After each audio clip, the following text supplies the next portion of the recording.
Did you notice that this show doesn't have any commercials? I'm not selling you diapers or vitamins or smoothies or gasoline. That's because I don't want corporate sponsors telling us what to investigate and what to say. Instead, you're our sponsors. This is a production by our nonprofit, the Informed Consent Action Network.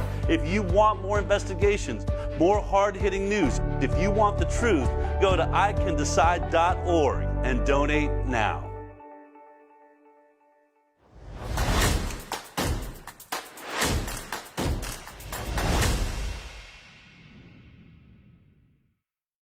Good morning, good afternoon, good evening, wherever you are out there in this beautiful world. How about we step out onto the high wire? Thank you for joining me today. Now, if you've come out and seen me speak publicly, whether it's at one of these health conventions or on stages around the world, you've probably seen my PowerPoints. And in my PowerPoint, I tend to use this quote from Aldous Huxley, usually to start out my show. Medical science has made such tremendous progress that there is hardly a healthy human left. Of course, that's Aldous Huxley. For those of you who don't know who Aldous Huxley is, he wrote the famous dystopian novel Brave New World, in which it's a futuristic story about a society referenced as, I believe it's called the world state, where essentially from the time children are born, their emotions and their sexuality is taken away, their independence. It's a world where essentially everybody owns everybody. Everybody's in control of everybody. There are no individuals left. And I think if you're like me in these times, you really are starting to question what is really going on here. I have no idea why you guys are doing this. Yeah, you can show me your search warrant before you go through my house. You're under arrest in relation to incitement. Incitement? What's this? I have an ultrasound in an hour. Yeah, she's pregnant, so... I'll take it easy. What's this about? But I have an ultrasound Just let me in finish. an hour. Let me finish and I'll explain. It's in relation to a Facebook post, in relation to a lockdown protest you put on for Saturday. Yeah, and I wasn't breaking any laws by doing that. You are actually. You are breaking the law. That's why I'm arresting you. This feels like some sort of futuristic novel. The control, the tracking, the loss of identity, the loss of freedom, the loss of speech. So many friends of mine have said this feels like 1984, Brave New World, and Fahrenheit 451 all rolled into one.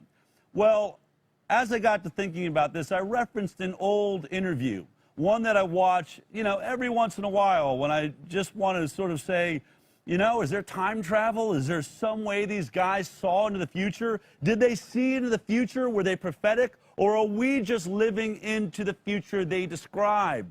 This is a question that goes on in my mind.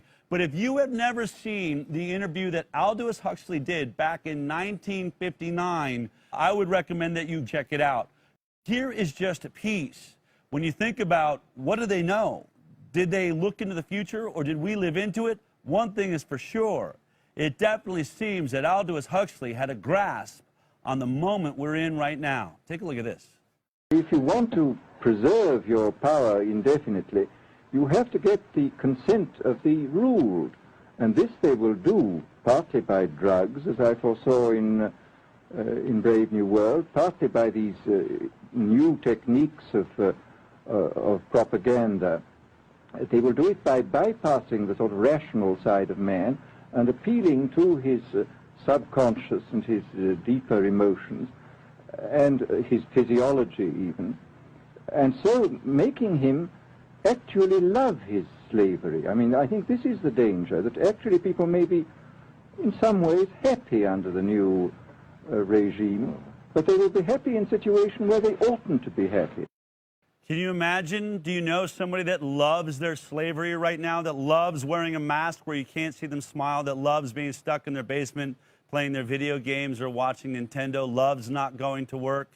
Perhaps they're already on psychotropic drugs. Maybe they are being made to feel good about this. But Aldous Huxley in Brave New World talks about a drug soma, this idea that we'll all be taking a drug to make us deal, as he said, to accept the conditions of a world that we ought not to accept. The reason this all came up in my mind is there are some really, upstanding, educated individuals that are starting to celebrate the idea of this in the future, or maybe just right around the corner. This is why I've always been against any sort of mandated medical products, because once you start with a vaccine, what stops them from saying, we're going to go ahead and force your child to have Ritalin in school, or force your daughter who's having some issues dealing with her emotions, we're going to force her to be on psychotropic drugs, antidepressants, Prozac, things like that. This is a slippery slope we should not step on. And if you think that Aldous Huxley is overstating it, look at what an upstanding professor in the United States of America wrote. Check out this article. The conversation this comes from. How about morality pills? Maybe the U.S.'s best shot at ending the coronavirus pandemic, according to one ethicist. COVID-19 is a collective risk. It threatens everyone, and we all must cooperate. Remember when Aldous Huxley was talking about emotions? That a threat, a fear, an emotion we all share together in a world where we're all in control of each other. This is what he was talking about. It threatens everyone, and we all must cooperate to lower the chance that the coronavirus harms any one individual. Among other things, that means keeping safe, social distances, and wearing masks. But many people choose not to do these things, making spread of infection more likely. Goes on to talk about how we might turn down vaccines and everything else. But I believe society may be better off, both in the short term as well as the long, by boosting not the body's ability to fight off disease, but the brain's ability to cooperate with others. What if researchers developed and delivered a moral enhancer rather than an immunity enhancer? Moral enhancement is the use of substances to make you more moral. The psychoactive substances act on your ability to reason about what the right thing to do is, or your ability to be empathetic or altruistic. Then perhaps the people who choose to go maskless or flout social distancing guidelines would better understand that everyone, including them, is better off when they contribute and rationalize that the best thing to do is cooperate. It's happening, right? We're in this world. Teachers, this gentleman is teaching students. Parker Crutchfield is a professor. His ideas are being taught to children that are in universities. How many people think like this? How many people are talking about population control, good of the whole, destruction of the individual? Individuals who stand out or flout an original space of thinking should be drugged. Maybe we all get drugged. There's even been discussions about drugging the water, or perhaps vaccinations delivered by mosquitoes. All of this is in the discussions by science right now. And today, I'm going to focus today's show on this idea of world dominance, world power, control of people. We're going to be discussing we're talking to some whistleblowers. We're going to discuss, what did Edward Snowden or Julian Assange or Chelsea Manning have to do with this discussion? Were we warned? Today I want to talk about all of those things, but before we get there, let's go ahead and find out what did happen in the world today with the Jackson Report.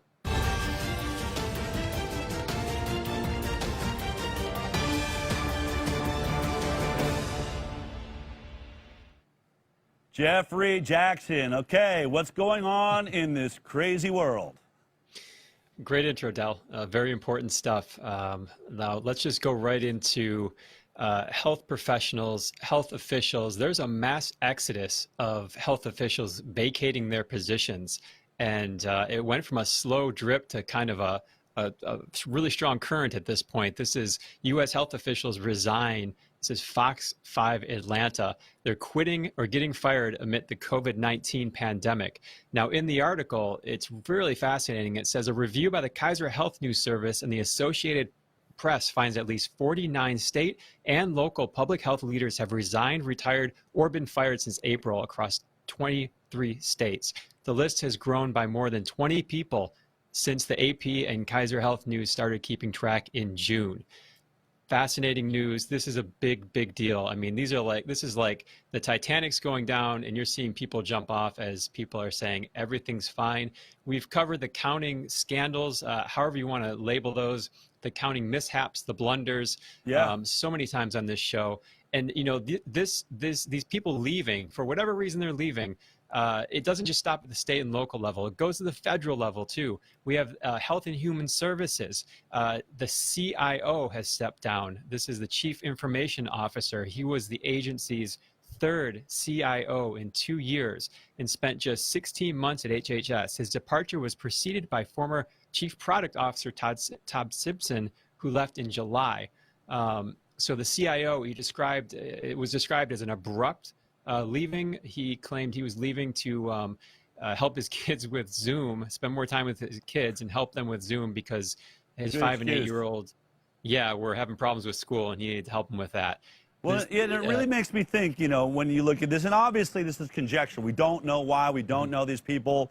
You know, we keep trying to reach out and see if some of these people will talk about what's really going on. But under, you know, the guise of what I just talked about, if there was this shift that was happening inside of health departments towards, you know, feeding misinformation, leading people into their own slavery with, you know, and trying to make them feel okay about it. So many doctors coming up to me now saying, there's just no deaths in our hospital. There never has been. We never had a wave, yet I see the news reporting about the wave inside of our hospitals. How many people like that can stay in that job and continue to watch the lies coming out? And these aren't just doctors, right? These are officers. These are people that are going to be in charge, right, of writing the language, of going out to the public, of trying to convince us that every single person that's dying of COVID-19 that they actually died of COVID-19, when some of it is assumptions and they weren't even tested. Or maybe they had, you know, they died with COVID-19, but they were really at a heart attack 2 days earlier, or heart disease, or all of the different issues. All of these things that are compromising. And as you know, on our team, we've been talking a lot about how are they getting away with this in the world, right? How have so many different countries and health departments signed on? Well, you know, because we don't really pay attention when officials sign off, do we? We just don't look at it. But when you see this, it's kind of scary. Why are all these people signing off? I'm sure they've signed non-disclosure agreements just to have the jobs, so we're never going to know why they're leaving. But is it possible that their ethics and their morals are not allowing them to accept their slavery or the slavery they're inflicting? Really a fascinating story, and I think it's something that, you know, we're going to have to keep our eye on. And I'd be curious what's happening around the rest of the world, too. Yeah, you know, it's like you said, this isn't a definitive statement of why they're leaving. We're looking across headlines, we're looking at facts, and there is a lot of people leaving. You know, it doesn't even stop there. We have another HHS Inspector General has stepped down. This was after 15 years. Wow. Daniel Livingston didn't give a reason, and then at the CDC has not been spared by it either. The CDC's Chief of Staff and Deputy Chief of Staff both left. They only spent 2 years at the agency, and they both left to start a consulting firm. So, you know, everyone can make their own conclusions about this, but looking at it in the totality, it definitely paints a certain picture that I think is really important to look at. And like you said, internationally as well, we reported on the Public Health England was closing its doors. That's a gigantic deal too. So going over to universities, college has started, and the kids in these colleges, you know, again, looking at some of the reporting across the world, but in America specifically, the kids in these colleges are being treated, in my opinion, like a petri dish, because all of the stuff we've heard during this coronavirus response of suggestions of, hey, maybe we can let people download something on their app, we can track them like that, or Mayor Eric Garcetti in Los Angeles, hey, citizens, snitch on your neighbors, we'll turn their water off. All of this stuff is now being tried in the college university kind of microcosm of what they're looking at. So the students now are being asked to snitch on their fellow students if they see them breaking rules or acting in an unsafe manner when it comes to COVID-19.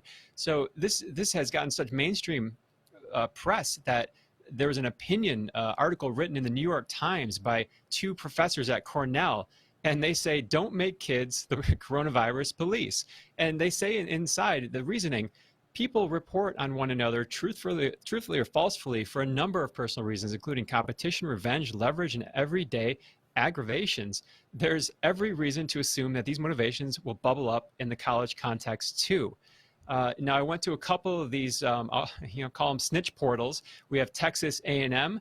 The students can log directly on to the reporting portal, and it says right there, if you're reporting on an individual, please remember to keep all information strictly confidential. But as you go into the form, if you visit that, it asks for their name, it asks for their address, it asks for all their information. So this is a fascinating time for college students, and it just piles more stress on for them. And then I grabbed another screenshot of Yale. This is Yale's reporting, and it says compliance. You click that box, it's compliance on COVID-19 health and safety standards. And perhaps to top this story off, Science Mag wrote a piece. And what some of the colleges are doing is they're asking kids to sign a document, basically to waive their rights. So grad students challenge university-mandated COVID-19 agreements, and they are challenging this, which is a positive thing in my opinion. And it says in the article, the document they're expected to sign lays out expectations for how students will behave on campus given fears of COVID-19 transmission, as well as punishment procedures for those who don't follow the rules. So you're signing your rights away to get punished. Whether the college, takes this thing seriously or not, it's setting these kids up to be scapegoats legally if something does happen on the campus, whether it's their fault or not. It's absolutely incredible when you think about the culture of universities. We've had such a rise in depression, studies about depression, a rise in suicides in universities. It just feels like this is just going to exacerbate that loneliness even more, people turning each other in. And then the culture of peer pressure that goes on, just another reason to pressure your peers. What if they have an autoimmune disease? What if they have some sort of neurological disorder? What if they're on the spectrum and they just, can't handle, the mask or something like that? These children are going to be bullied and reported, and we're justifying prejudice, really, it seems to me. We're creating a prejudice against people. We're making judgments about people we know nothing about, simply walking by us. It's terrifying. And again, when I think about, the topics we're covering this today and how I started, this is how the future looked in many of these novels, where we're all turning each other in. We're all working for Big Brother, essentially. We know what the rules are. You're breaking it. And if you're outside of that, if we catch you kissing inappropriately, if you're too close together, right? Social distancing. I mean, it literally said it on all those college websites. That means I saw two people kissing. Are you kidding me? Are we really telling people to report that there's affection going on, a hug, a kiss? Really, really terrifying. And I'll be honest, if my children were college age right now, I'd be seriously thinking twice about sending them into these institutions. I think that there's, let's teach our kids to learn how to critically think, how to read, how to advance their own education themselves, because this system is disgusting, terrifying, and it's how they're going to get away with it, right? The brainwashing of the next generations, to, get rid of their sense of independence, their individuality. It is now we all control each other. Really unbelievable report. Thank you, Jeffrey. You're welcome. Now let's talk fact checkers. Now, as we know here at the Highwire, fact checkers are only for conspiracy theorists and flat earthers. But apparently now the BMJ has been roped into just labeling things false information. It's been fact checked by Facebook. This is, again, the BMJ. This was an Medical editorial. Journal. Now, just very quickly for people who don't know what BMJ means, British Medical Journal, I think, sits in the top 5 peer-reviewed medical journals in the world, along with New England Journal of Medicine, The Lancet, and others. Yeah, and this was an article, the article that was fact-checked. This was an article published on February 28th, and it's titled Preventing a COVID Pandemic. It's written by John Watkins, a consultant epidemiologist at Public Health Wales.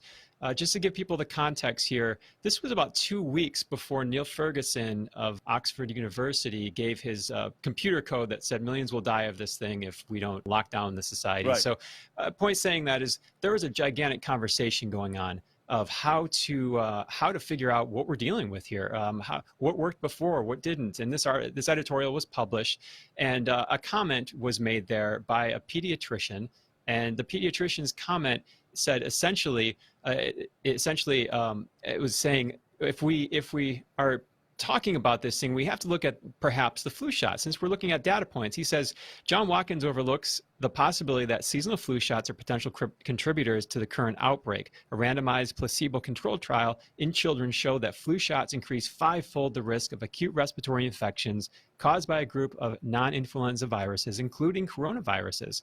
So, you know, I thought science was supposed to be discussing, especially as this outbreak is just starting, science is supposed to be discussing best practices. Let's throw all the science in the pot. Let's throw what we know in the pot. Let's shake it up and come out with a reason to do this.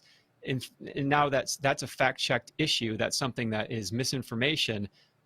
Yet, again, Neil Ferguson gets a free pass with his computer code that no one can see. Off by like millions, literally millions of code that he didn't want to show anybody. And you know what? For people to understand how medical journals are supposed to work is someone publishes a study or an article, and then, you know, and all scientists will say, you know, all models are wrong, and most studies start out with models. There's theories. They try to, you know, disprove the theory or however it goes. But these conversations in these papers afterwards is scientists weighing in. Well, hold on a second. Let me shoot a hole in your premise here, because I've got this study that I'd like you to reference, which is what exactly happened here, right?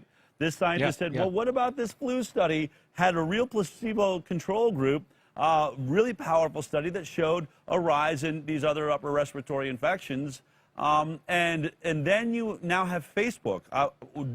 What is the scientific credibility of this fact checker, right? And as we know, you know, these fact checkers oftentimes are just, you know, whatever it is, the couple from Snopes, where some people go to get their fact checking done. But we're now seeing social media, and I guess media in general, interfering with the scientific process, which is, how about let the next scientist come on and say, well, actually, that study about the flu shot was disproven for these reasons or something. But you don't see, I don't think you see that there. That's what's supposed to happen. That's the natural dialogue. Social media, really social control, right? This is what we're talking about, is coming in and saying, no, we're not going to we don't want anyone to be able to see the conversation. You're not going to get to see both sides of the conversation. Again, that's the central principle of Fahrenheit 451, right? Burn all the books and then get a central message. We cannot have two ideas because people are too stupid to be able to take in two opposing views. The idea that this is happening in universities, right, and that it's happening in the intelligentsia, and we're accepting this. We're accepting a discussion on a medical journal being censored. It goes in line with Americans' frontline doctors. We've watched fact checkers interfere with journalism for years, interfere with the journalistic process of investigating stories, and now we're watching them, like you said, interfere with the scientific method. Where does this end? The medical community needs to stand up. This doesn't end well. We saw it with the American frontline doctors. We see it with hydroxychloroquine, and we're seeing it with convalescent plasma therapy as well. This doesn't end well. People need to stand up, especially in the medical community. Do you think that's going to happen? I mean, do you think that they're overplaying their hand, whoever the they is, whatever this controlling body is, whoever's behind the Zuckerbergs and them? Do you think that they're actually maybe making matters worse for themselves? Because I always think there are real scientists that were involved in that dialogue that say, wait a minute, what are you doing in this room? You're an idiot. Who let the ignoramus in this room to decide the conversation we're having? How many doctors and scientists are just saying, I'm sorry, you have no idea what the scientific process is, and you're destroying science. Is this waking up the scientific bodies that I think just signed off on the Tony Fauci's and the NIH and the statements by the FDA and you know, British Medical Journal or any others? Do you think it's waking up, you know, those smart scientists and doctors around the world? I do believe so. Not to put down journalism at all, but you start screwing and censoring science, things that are really, I mean, in a laboratory under high scrutiny of research, which, you know, journalism is, but not to the, obviously not to the extent that the scientific method weighs things out. You start doing that, as we've seen, you're going to get a lot of people starting to stand up and tell the story, as we have with, you know, just the hydroxychloroquine story. You have a lot of doctors stepping up to defend that. And who knows, going back to the top of our segment here, maybe this is why the health officials are leaving, because we're talking numbers, we're talking science, and you start censoring that. Very, very smart people, very influential people began to take notice. And that's when things start to happen. So this could be the straw that broke the camel's back. When you look at Nazi Germany, you imagine, how many doctors defected, how, all these situations. At some point, people say, you know what, these aren't just lies, these aren't just fibs. People are going to die, and I'm not going to be a part of that. Great reporting, Jeffrey. Really super interesting, and all seemed to really fit with our focus today. So keep up the great work, and we'll see you next week. All right. Thanks, Al. All right. And for all of you that, still know how to read and care about reading, getting deep into a topic, definitely check out the Jackson Report at thehighwire.com. He writes about many of the topics that we are discussing. It's a great resource for breaking news. He's also able to get stories out before our Thursday show comes up, so you definitely want to be following the Jackson Report. Well, as I told you, today we are going to discuss, is there a world order? Is there, who's censoring who? Who's in control? Who is the they? What is going on? I have some really fascinating people to interview today. I want to start out with somebody that's been on this show before. As you know, our YouTube channel was taken down. Facebook is threatening. Twitter is on the ledge because, as we are seeing, fact-checking is real, and fact-checkers tend to be stupid. And, what do you do when we have an incorrect fact check? What do I do if my YouTube channel is down? Can I sue? All of these things were actually warnings that came when I interviewed Zach Vorhies, the Google whistleblower, that said, man, they're already set up to start censoring everybody's free speech, whether it's medical discussions or political discussions. This is just a taste of that interview with Zach Vorhies, the Google whistleblower. I got to work in one of the coolest projects in YouTube, which was to put YouTube on the TV. I started that in 2016, and 3 months after I started, Donald Trump won the election. Turned out that Google cared a lot. I started digging in the documents of the company that were available to all full-time employees, and what I found shocked me. They had defined fake news, and they were intent on censoring it. And so I'm like, well, if they're going to act as the judge, then how are they going to be the executioner? How are they going to execute the silencing of that fake news? And it turns out that they had a project for that. I caught Google deleting words out of their Arabic translation dictionary in order to make a Trump tweet sound crazy. And I realized at that point that this was sedition. And if this is sedition and I don't report it, then I am involved now with a conspiracy to commit sedition against the sitting president of the United States. Well, it's my honor and pleasure to welcome back the Google whistleblower, Zach Vorhies. Zach, you're just the man I want to talk to. Things are getting crazy out here in social media land. So many people being censored and shut down, whether it's, discussions about medical freedom or certain drugs like hydroxychloroquine or political positions. But specifically, I want to talk about the high wire right now because, we've seen censorship like we've never seen it before. You used to work at YouTube, correct? I mean, you were directly involved in that department at Google. Am I right about that? Yeah, I worked 3 years at YouTube, which is owned by Google. So YouTube cut our channel really without any notice. I think we were all waiting for some sort of strike system that never happened. There was a couple of videos that got pulled unceremoniously, but they never said why. But then all of a sudden the channel came down. So to begin with, that's really, was a cautionary tale you put forward a year ago, at least. I think we were still in LA when you came on to the high wire last, and you were saying, look, they're going to start censoring people. This is something that has to be stopped. It's why you started speaking out. Are you surprised? Is it exactly how you thought all of this was going to go? Where is your state of mind right now as you're watching Google and YouTube and social media platforms slowly quieting different voices that are using those platforms? Well, Del, I've been watching YouTube from the inside now for, 4 years. And 1 year ago, I knew the direction that they were going. And logically, I extrapolated out to where it was going to be I knew that the censorship that they were doing before the election was insane. And I realized that the insanity would be cranked up to 11 when we got to the election. We have a few months before the next president is going to be selected.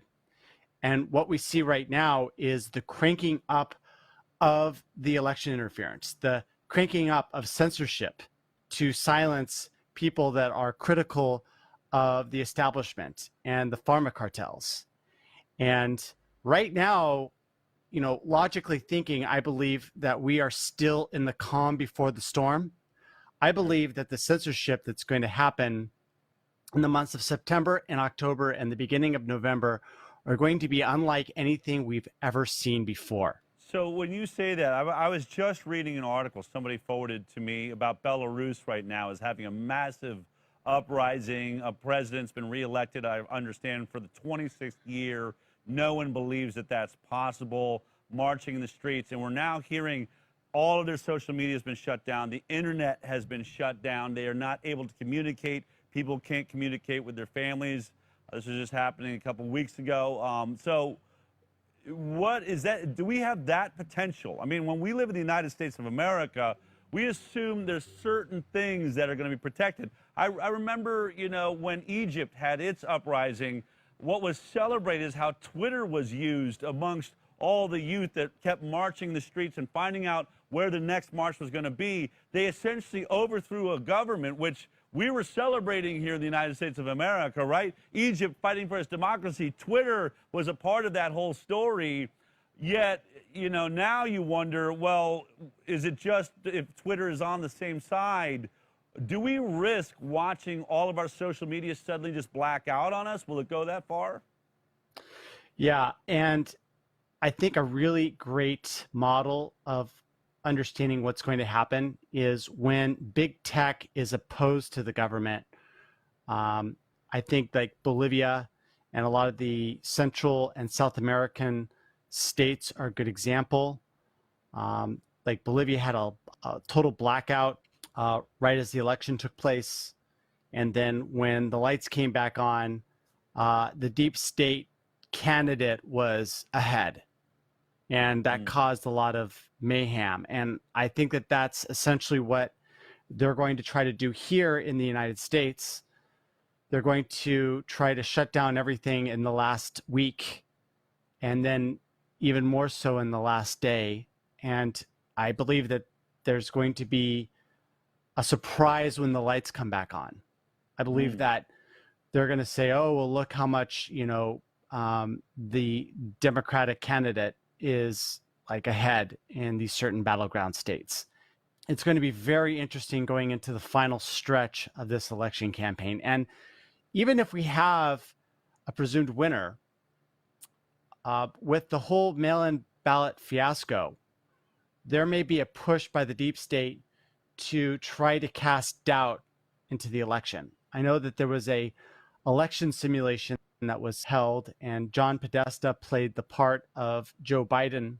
And one of the scenarios that played out in this election integrity project was how to cast enough doubt onto the system so that the West Coast states, Oregon, Seattle, and California could eventually succeed from the Union and balkanize.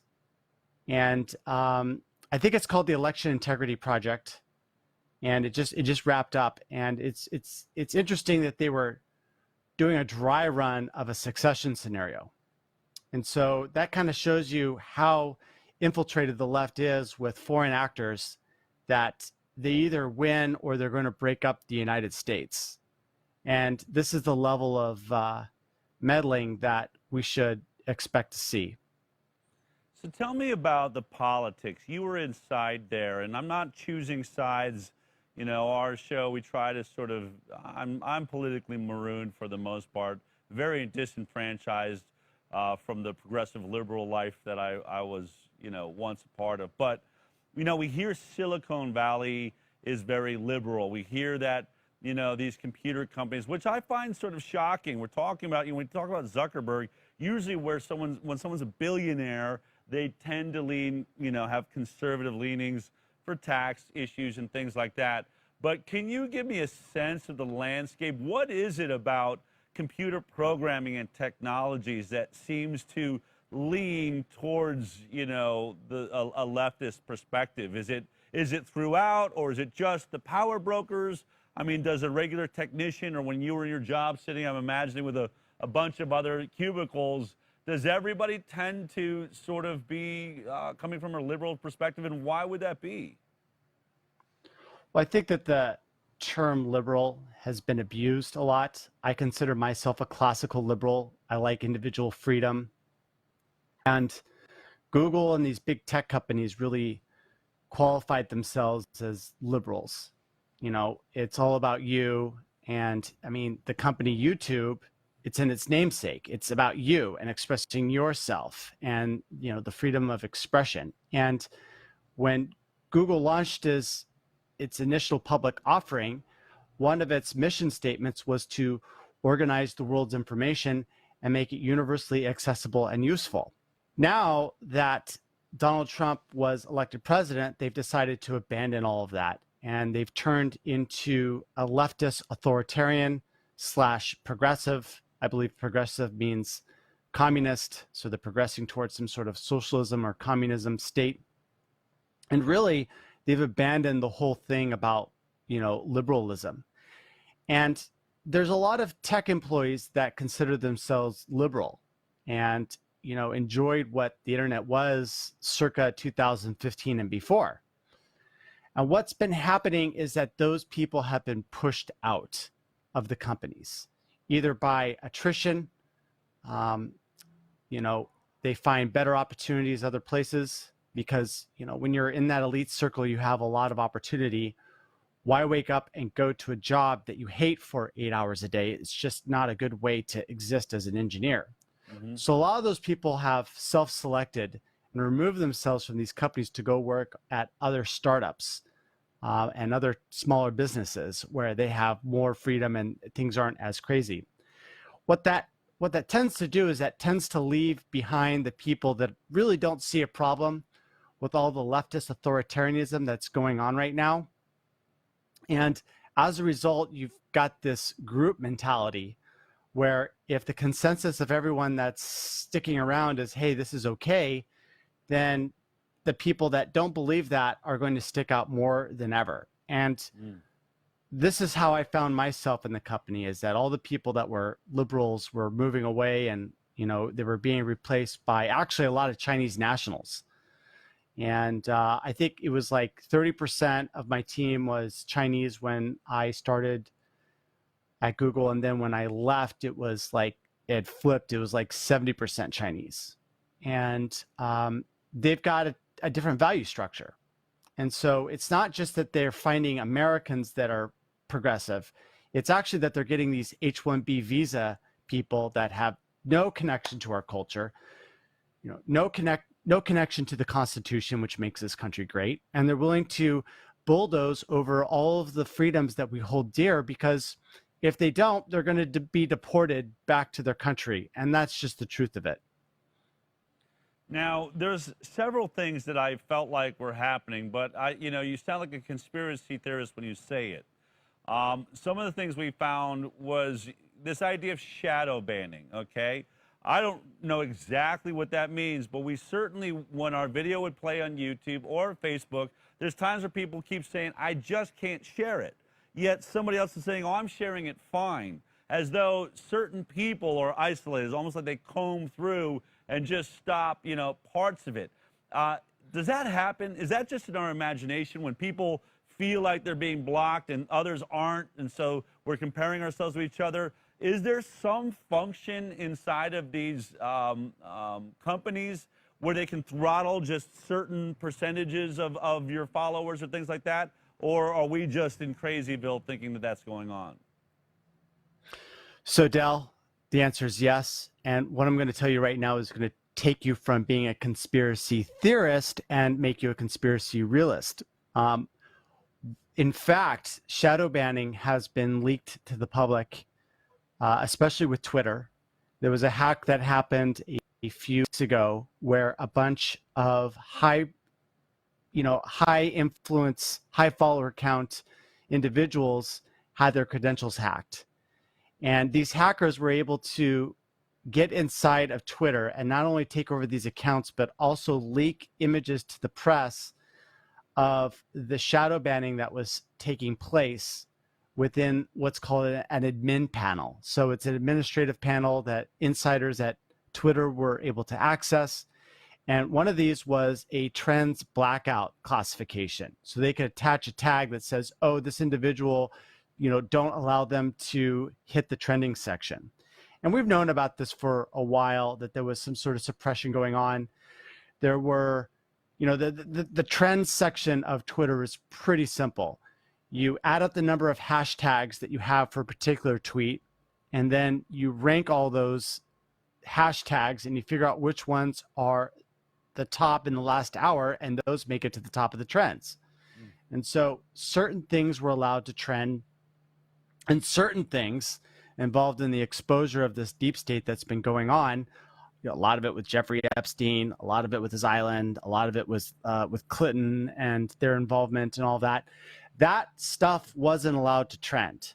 And this was especially poignant with Project Veritas and a lot of their things, of their exposures of big tech censorship, that was not allowed to trend either. And so Twitter had been in denial that the shadow banning existed, but once the admin panel was released to the public and images of that were finally seen, that's when we realized that, okay, here's the concrete evidence that we have, that there is definitely shadow banning, going on with Twitter. We've had the Facebook whistleblowers, Ryan and Zach, saying that, yeah, there's shadow banning going on all the time. We were involved in that. And so, yeah, you're not a conspiracy theorist. You're nailing it. Shadow banning happens all the time. It's just one of the multi-way things that big tech uses in order to silence people that are critical of big tech, silence conservatives, silence the supporters of Donald Trump, and anyone that they don't like or don't want to have a voice. Another thing that happened, I want to ask you about this because you may or may not know, but when our channel came down with YouTube, we said to everybody, we put out a video everywhere we could, go over to our website. Well, our website crashed during the show when everybody left YouTube and went over and watched on our website. And then a couple days later, we got our analytics. We thought we had crashed because usually YouTube, our live viewership's around 5,000 live views. But then when we looked at our analytics on our own website, we crashed because 221,000 people tried to watch the show all at one time. We have been suspecting that YouTube and Facebook are not necessarily letting us see our actual numbers, that we really have this feeling that we're reaching more people than we're seeing, and there's been times where we're in two different parts of the country watching one of our videos or something, and we both see a different viewer number. Are these things manipulated? Are they manipulating, maybe not necessarily who can and can't see it, but who we're being told are seeing it? Is that a part of the process? Yeah, and Tim Pool has been exposing that a lot of the numbers are faked for a while. Usually it's faked upwards, so people think that they've got more reach than they do.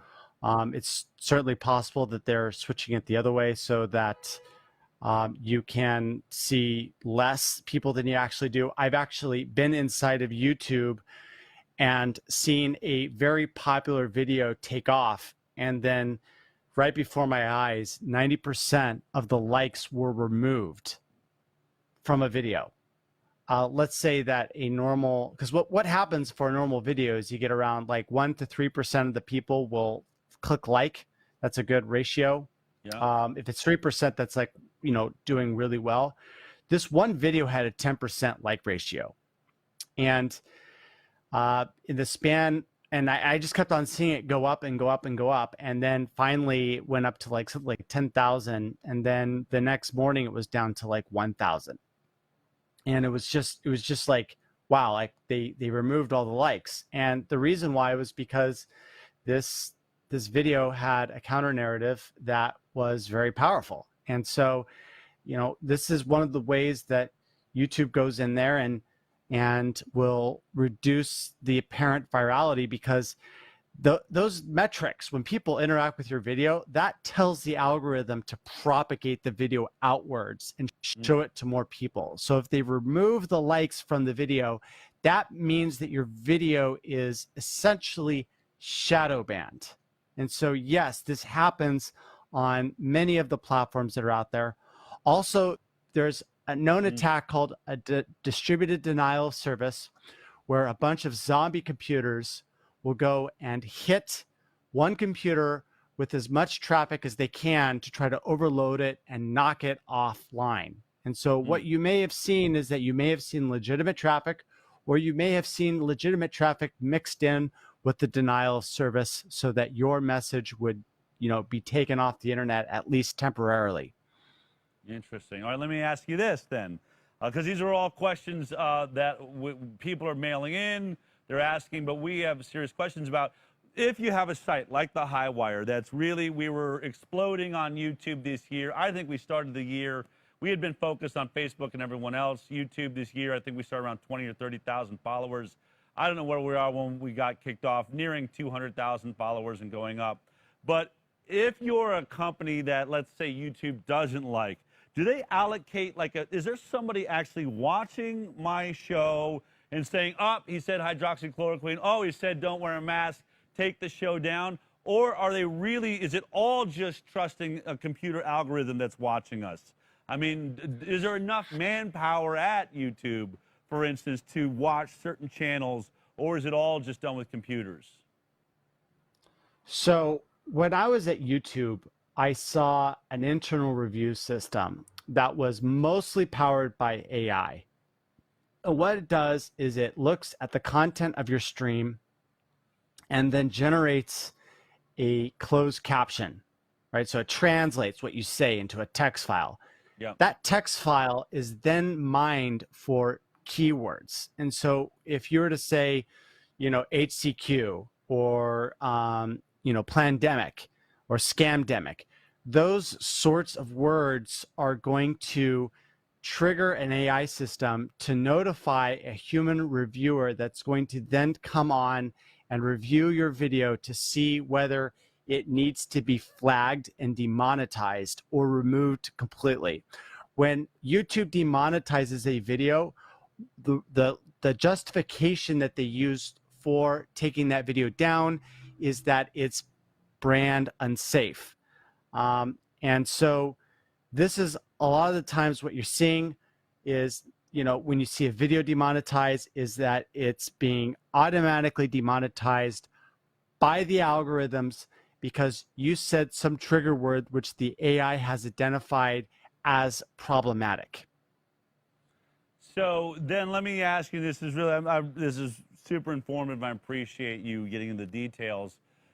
Is there a way to hide? I see people are doing things like, even if they type vaccine, but instead of using 2 C's or once was 2 X's, now they're putting in, money signs or things like that. Do those things actually trip up that AI? I've also had people say to me, Del, stop saying your name and don't say the Highwire because those are being set as flags. So if you avoid mentioning yourself, the AI won't pick you up as easily. So I guess the question is, are there ways for us to hide if we're going to continue to try and get our information out on our YouTube or our Facebook channels?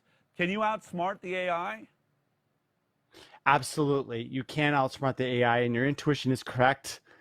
Swapping out letters for different characters is a great way to prevent the censorship AI from detecting what it is that you're typing. With text, it's a little bit easier for the AI to be able to figure out what the content is because it doesn't have to parse it into text. On-screen text is a lot more difficult because it has to do optical character recognition and then translate a text file from the on-screen stuff. So, for example, what you have right here is the Highwire. Let's see if there's my finger. Okay, so the Highwire, right? So the AI is going to see that, and it's going to be able to pull the text out of that and then do some sort of classification of what that means. Now, if you've got complex graphics, or you've swapped out the S for a dollar symbol, then that's going to make it a lot harder for the AI to be able to figure out what's going on. especially if you've got, like in your case of the high wire, you've got sort of a strike going through it.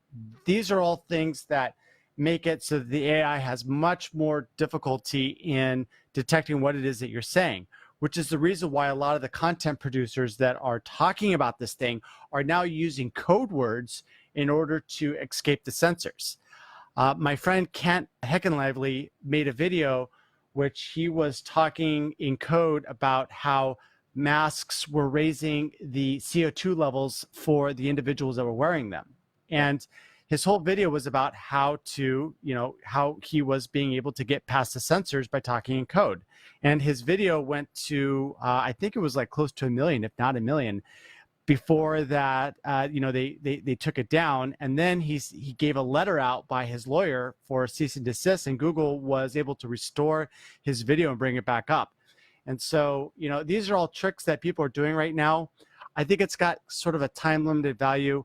The AI seems to be increasing at an exponential rate, so I think it's going to work for the next, few months. But come this time next year, I don't think that anything's going to be able to really escape these AI systems. They're just getting so much better, and the computation requirements for doing processing is also going down a lot. Every single year, it seems like we're 10 times better at AI than we were the year before.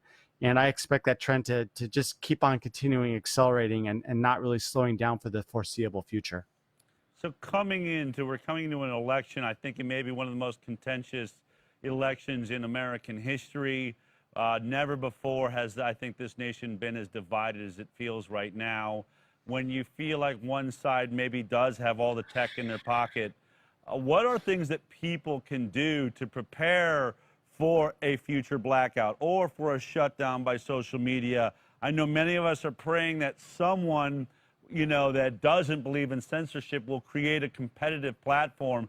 But are there things that we can do to prepare to be able to communicate, since we do communicate using the internet, should and when this thing get really ugly come, October, November? My suggestion for people that are looking to prevent the censorship and keep a line of communication open, and I get asked this question by actually billionaires that are looking for an alternative. And my suggestion is to use multiple messenger services in hopes that at least one of them will continue to stay live through all stages of the unrest that are coming our way, especially in late October and early November. So for messaging, it's going to be Telegram and Signal. And the reason why I say that is because Telegram is a big destination now as a backup for Facebook and Messenger. I use them all the time. I love Telegram. Signal isn't as clean and isn't as full featured, but it's apparently more encrypted. I also like to use Gab and Parler. Gab is the one that has the strongest protection of free speech.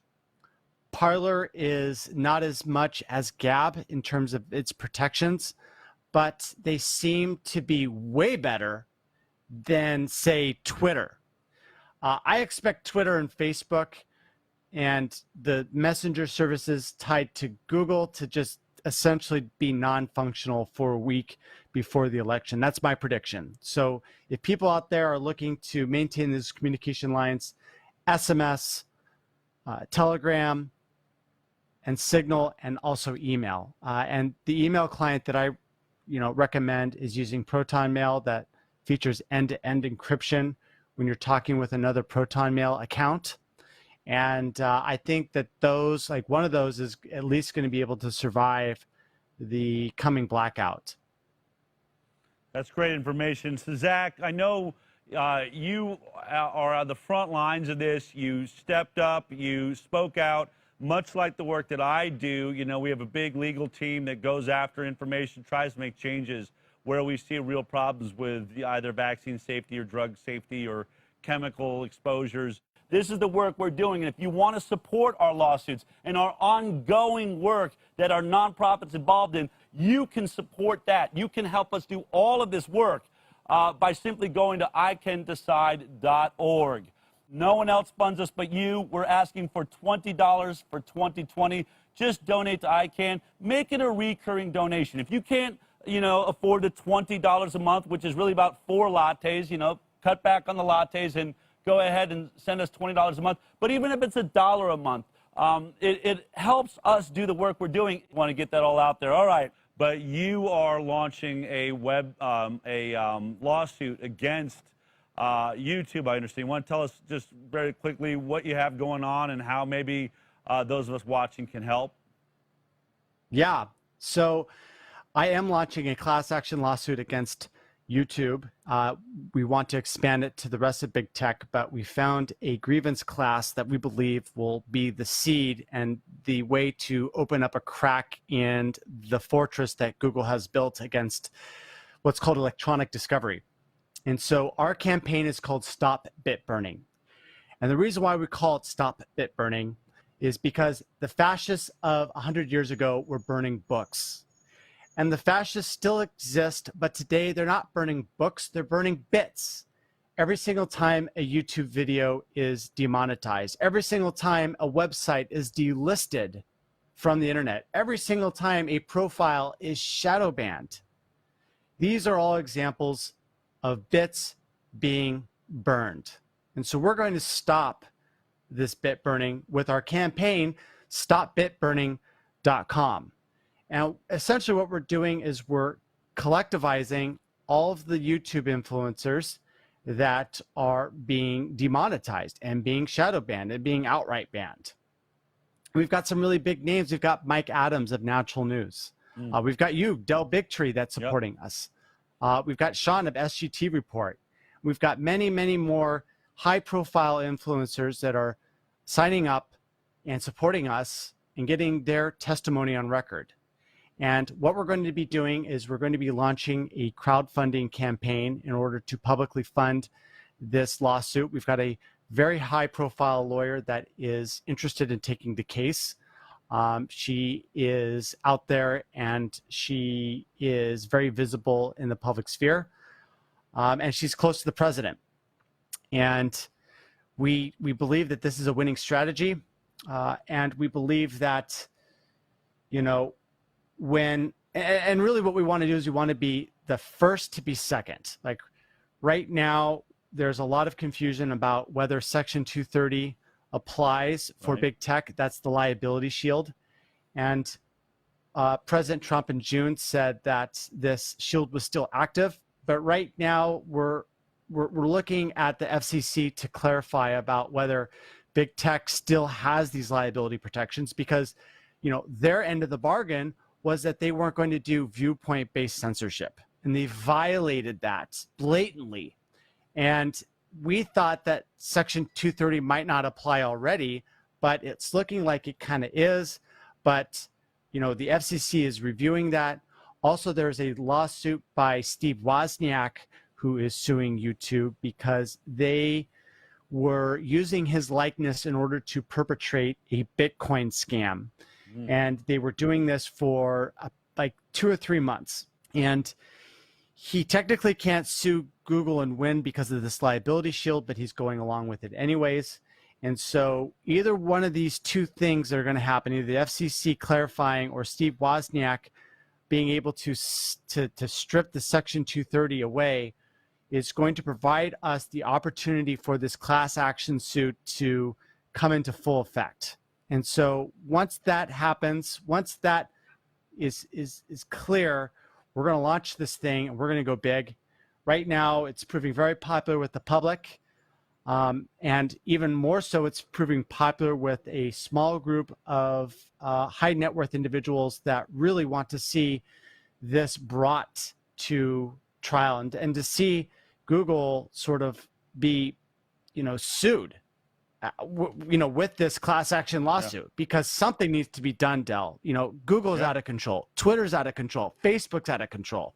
And what we hope to do is once these people, once we have this initial win, then we can open it up, because there's also the stockholders. Like Google literally came to power under the promise that they were going to organize the world's information and make it universally accessible and useful. And The stockholders invested in that, believing that was going to be the case.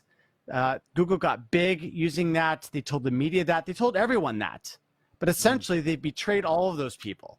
And those stockholders have, I believe, a claim against Google. And we'd like to see this lawsuit expand to their shareholders. So for any of you that are interested in seeing more about what our strategy is, I urge you to go to our campaign website, stopbitburning.com. And you can see our video, you can see who signed up. And I really want you to sign up for our newsletter so you can see our drip campaign of the people that are signing up. We're releasing a video right now about once a week. And, you know, when we go live on this campaign, we expect this to be, you know, one of the big things, one of the big news events that's going to happen for the week that it launches. And then it's going to continue to be a strong driver of news for the rest of the year. Fantastic, Zach. That's awesome. I love that you're on it. We are eyeball deep in many lawsuits across the country, so it's nice to know that, you know, you're in there in the trenches with us, fighting some of the things that we can't put our focus on.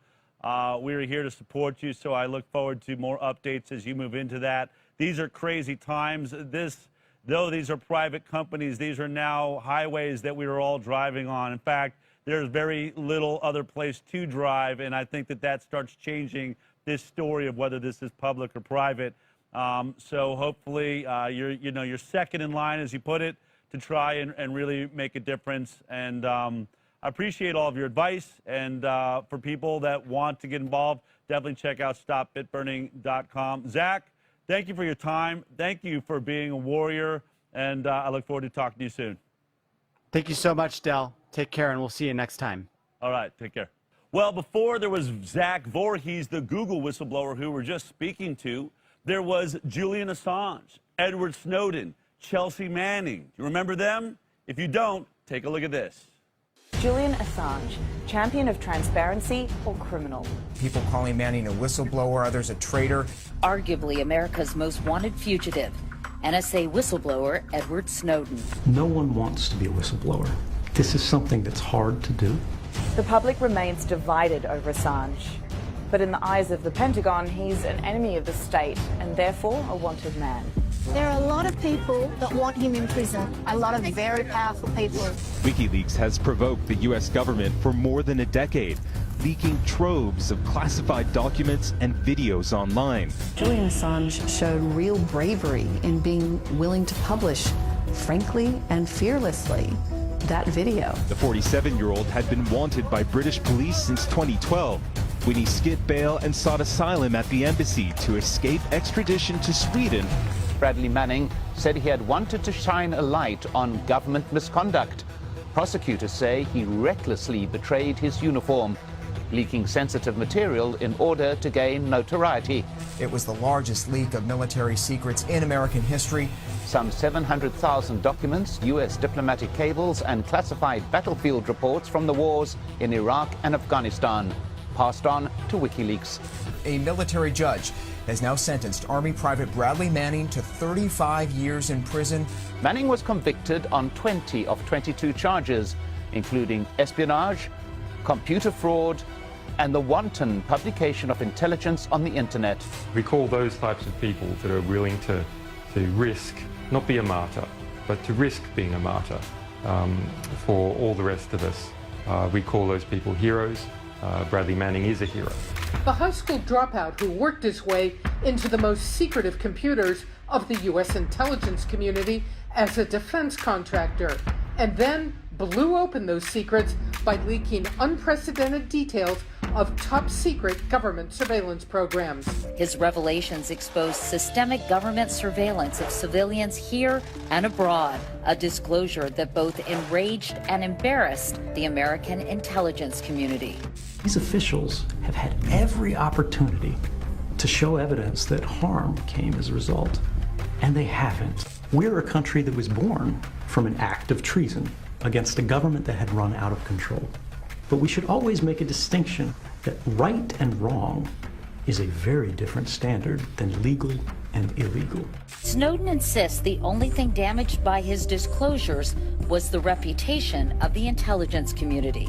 Edward Snowden was charged under the Espionage Act and faces up to 30 years in prison if he returns to the U.S.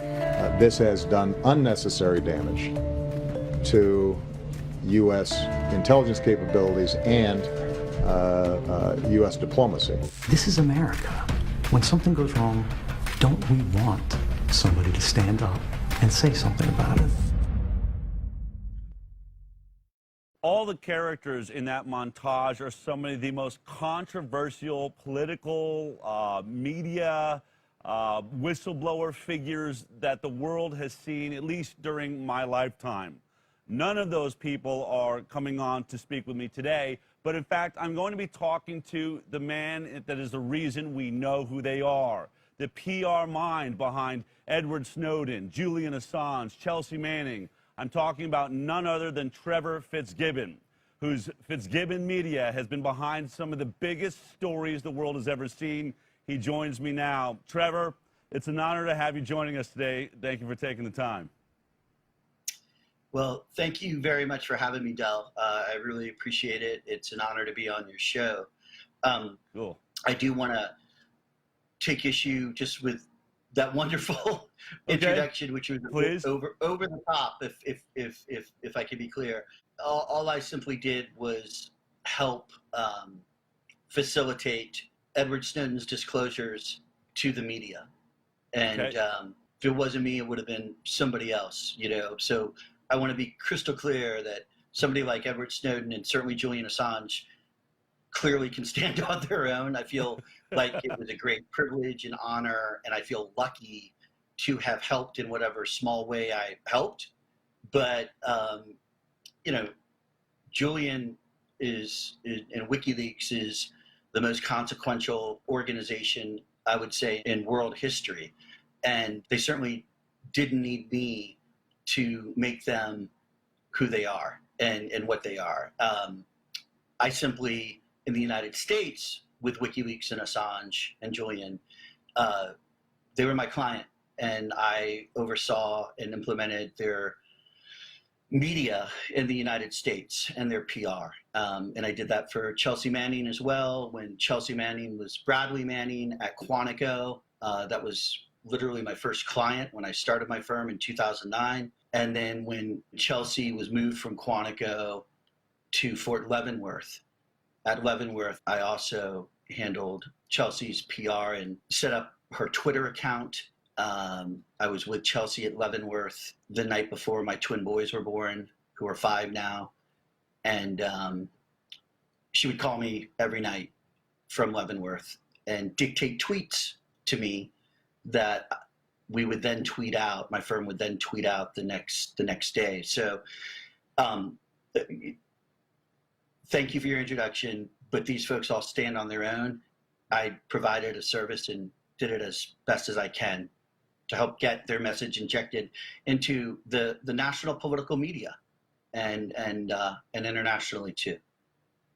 All right. Well, I appreciate the clarification, and I understand what you're saying. And I have to say, you know, I come at this from a little different perspective in that, you know, I don't put myself on any level with any of these people we're talking about, but I have seen the headlines about the work that I've done, a controversial documentary, being kicked out of, you know, Tribeca Film Festival.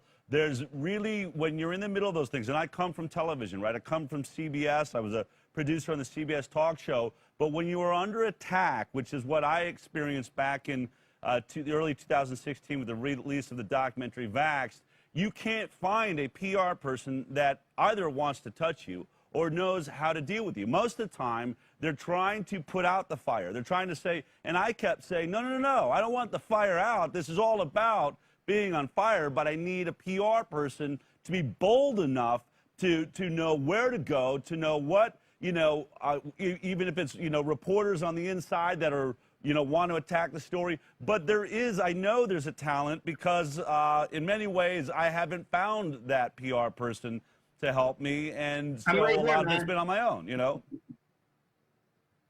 I'm right yeah, here. Okay. All right, perfect. No, we'll talk about that later. But so let me ask you, so let's all that aside, you know, how do you get to be the go-to PR person for, as you described it, WikiLeaks, maybe one of the greatest media stories, as you said, in world history. What in your background led you into this? How did you find yourself working with these incredibly controversial entities? Well, my mom was an organizer for SDS, Students for a Democratic Society. So as a kid, I guess it was a bit in my blood, and I always believed in the idea of justice and human rights. So that was my mom, who was very much so a progressive, and she's the best, and she's in her 80s now. But so she shaped me quite a bit. My dad was a salesman, so I think kind of the two of those things, for Brown Shoe Company. So I think the two of those things merged well to create a PR person, because I believed, and I still believe, and I only take clients that I believe in, number one. And when I believe in something, I don't even think of it as work. It's more of an extension of who I am as a person. And I am a social person. I like to talk to people. I want to be everybody's friend. I want people to like me. And I don't think of it as selling a story. I just think of it as the world has to understand what's happening and needs to know about Chelsea Manning, know about what happened, how she was being stripped naked every night at Quantico, how she was held for months in a 6x8 foot cage before she was actually put in Quantico. She had no due process. She was held in quasi-solitary confinement. So we blew that story up, what was happening to Chelsea.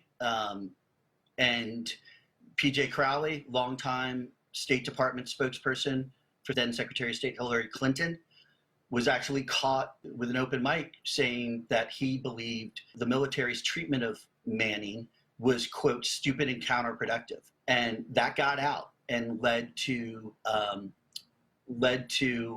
PJ Crowley, who, depending who you ask, was either fired or forced to resign. I think that's the first time I got under Hillary's skin. And when you say that, I mean, your mother, as you said, was a progressive, an active progressive liberal, I guess. Did you consider yourself, when you got involved in these stories, were you identifying as a progressive liberal? 100%. And I was a communications director, just for a primary, right, in New Mexico. Of course, we lost. It's really close. But yeah, for Obama, during the primary against Hillary, I was a communications director just in that state. And, it wasn't this big job. It was for a short time. But, I believed in Obama at the time. And, I believed what he said in his speeches, and he used to herald and trumpet whistleblowers like Daniel Ellsberg. But then he's elected, and I start my firm, and I come to realize that the Obama administration, prosecuted more whistleblowers and journalists than every single administration in U.S. history, including Donald Trump. And in many ways that Obama took some of the worst policies of the Bush administration, including JSOC, Joint Special Operation Command, targeted killings, assassinations, a drone program, even non-declared war zones, the Philippines, etc., and put that stuff on steroids. And no one was holding him accountable. And then when Edward Snowden, blows the whistle on the unconstitutional domestic spying operation, where, not just terror suspects where they get FISA warrants, but every single American citizen was being spied on by the NSA without a warrant, without anything, just wholesale domestic spying. That happened under Obama. And I realized that, prior to starting my firm, I had been in another place, and I worked for 8 years against the Bush administration during the run-up to the war in Iraq, and to push back against the Bush administration, what I consider one of the greatest psyops on a domestic population, which was the war in Iraq, and conflating 9/11 with a need to invade Iraq. You know, there were no Iraqis on that plane, right? But they were from Saudi Arabia. Like, we didn't invade Saudi Arabia, right? So, right. But depending on, you know, at any time back then, depending on what poll you looked at, you know, 50% of the American people believed that Iraq had something to do with 9/11, and it was a lot, and it was a very orchestrated, strategic PR effort. So, I fought against that stuff for 8 years when Bush was president, and then Obama gets elected, and I realized that the same people, brothers and sisters, man, that I was standing next to, fighting in the trenches day in, day out to hold the Bush administration accountable. Well, now we have Obama, and some of that stuff is far worse under Obama than it was under Bush. But I looked around, and not only were none of them there or willing to call Obama out, but there was actual hostility towards me and towards the firm and towards the work I was doing. Wow. And then you throw in WikiLeaks, and I think we had started to get fairly good at mainstreaming him politically. You know, we were getting Julian on Meet the Press, on This Week with Stephanopoulos, and getting his attorney, Michael Ratner, who was my mentor, getting his attorney's op-eds running in like USA Today. It was a threat. And I realized that the people I worked with that labeled themselves as progressives, they weren't true progressives. Or if they were progressives, it was not what I thought it was. It was a corporatist DNC party. That was the loyalty, was to the Democratic Party. And my loyalty has always been, was then, and has always been to truth and justice. The last thing I'll just say is, you know, as a kid, in what shaped me, you know, I was a lousy student. I had severe ADD, I still do. Dyslexia, I could write my name faster backwards than frontwards. I failed 4th grade. I couldn't do a book report, you know, that was difficult for me. But at 12 years old, I could tell you everything you wanted to know about the CIA's involvement in El Salvador and Oscar Romero's assassination. So kind of strange, right? But that's how I wound up here, you know? Right. When we talk about these stories, and even when I think about, you know, I was asking my staff, where do you think our audience is at when we're going to be talking about Julian Assange, Edward Snowden? Obviously, there's a divide. Some people see these entities as heroes, Chelsea Manning. Others say that they are tearing the fabric of America.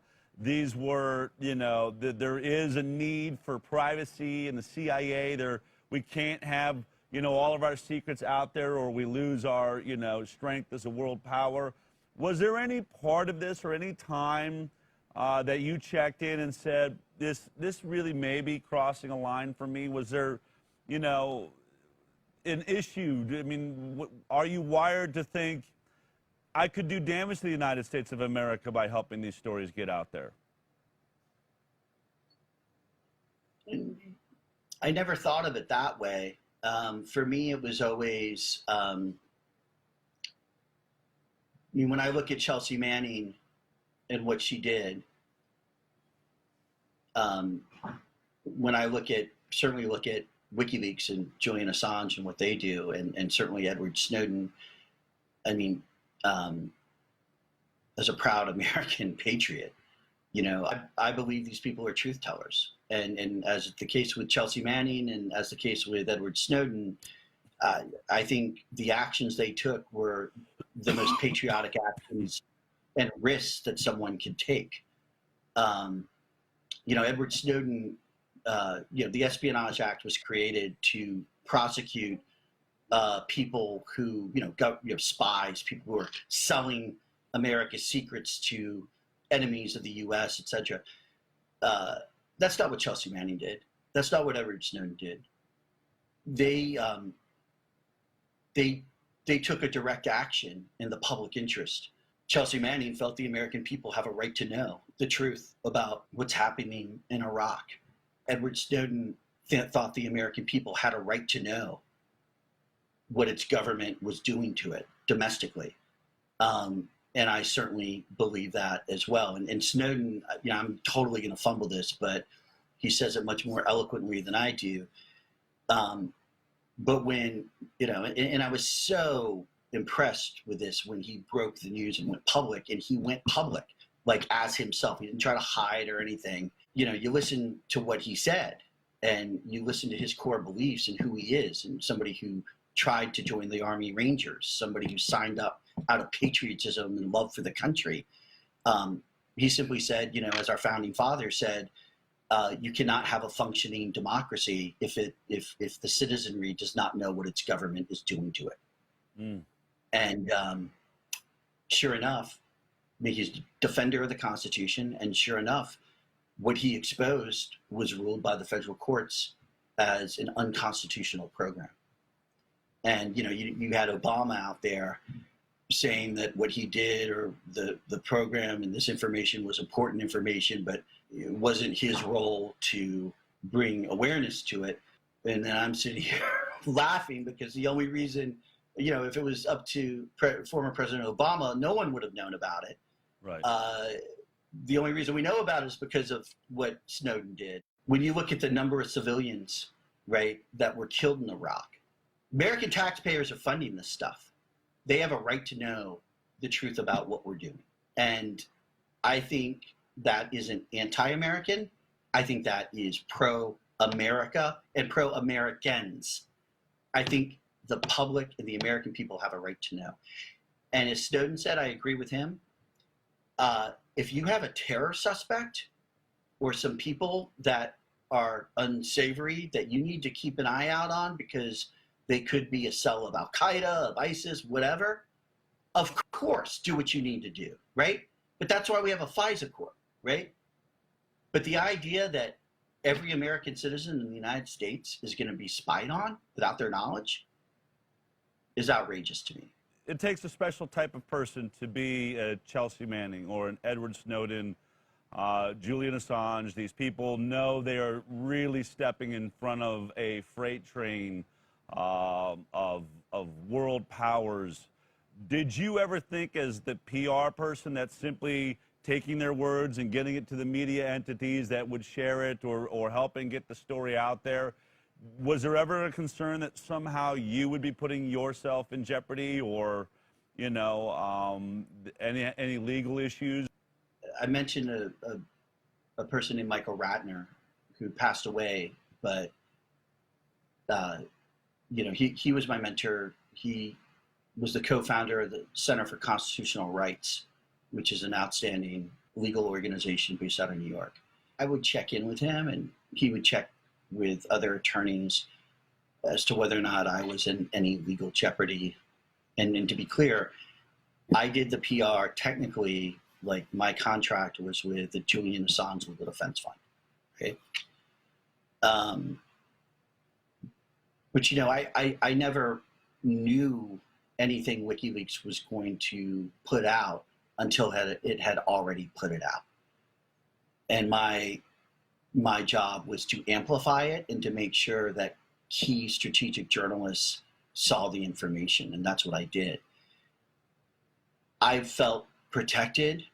I was naive to what the blowback would be, and but I'm proud of the work I did. I don't regret that work. I'm going to continue doing that work with other truth tellers. I look at you and I have so much admiration. I look at a person like Cheryl Atkinson or Lara Logan. Yeah. I look at James Risen, and I look at journalists such as Glenn Greenwald, who has to live in Brazil for safety reasons, and because of the journalism that he does and his stories. And now that he's working to take down the government of Brazil on corruption. Now he has to worry about being there. I believe in it. I support getting the truth out, and I hope to always continue doing that work. So take me to the point where, I mean, at one moment in your career, you're working directly with Media Matters, an institution now that's written multiple headlines about me. Just a few weeks ago, anti-vaccine figure Del Bigtree is using Facebook and YouTube to encourage people to intentionally contract coronavirus, saying things like, I'm spreading deadly misinformation. These were friends of yours, Media Matters, MoveOn.org. A lot of these institutions, I imagine you're there as they're forming. What is the point at which they turn on you? I mean, the Snowden stories are out there, Chelsea Manning's. It seems like it's all going fine. When did things really start to shift? You said you're on the radar. When did you suddenly get off the radar? We're going to get into sort of what happened, but what do you feel like really triggered a shift against you by the people that were normally have been considered your allies? You know, I started my PR firm in 2009 from Washington, D.C. You know, we lived in a